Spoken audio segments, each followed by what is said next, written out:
Bonjour, je suis passion. Vous me connaissez, hein? Oui, bah oui, on diffuse vos vidéos, je crois. Oui, c'est ça. Alors, c'est quoi être juif? Comment? C'est quoi être juif, alors? Bah c'est compliqué, visiblement.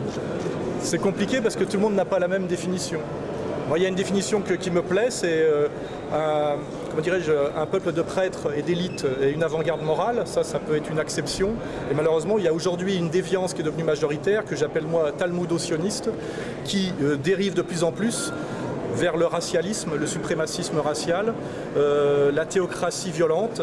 Et je crois que tout ça se vérifie à la fois par l'attitude de l'État israélien aujourd'hui, notamment par rapport aux Palestiniens, et récemment à Gaza, et aussi en France, par quelque chose de plus inquiétant encore directement pour nous, c'est la manière dont une partie des citoyens français qui sont français par le Concordat et par l'émancipation de 1791 se considèrent de plus en plus comme un peuple à part, un État dans l'État qui se définit racialement par le sang et qui aujourd'hui prétend mener un combat pour un État étranger qui est l'État d'Israël, qui, je le rappelle, est un État qui ne respecte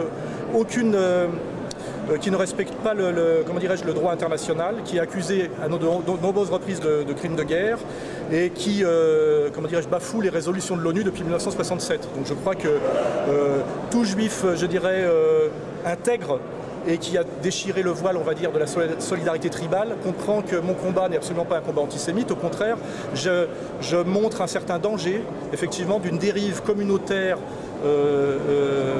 raciste et brutale qui, j'en ai bien peur en dernière instance, se retournera contre les manipulateurs. Et j'insiste bien pour dire que les manipulateurs sont une minorité à l'intérieur de la communauté, puisque comme vous le savez très bien, le CRIF par exemple, qui représente cette ligne que je critique, le CRIF ne représente officiellement qu'un juif sur 6.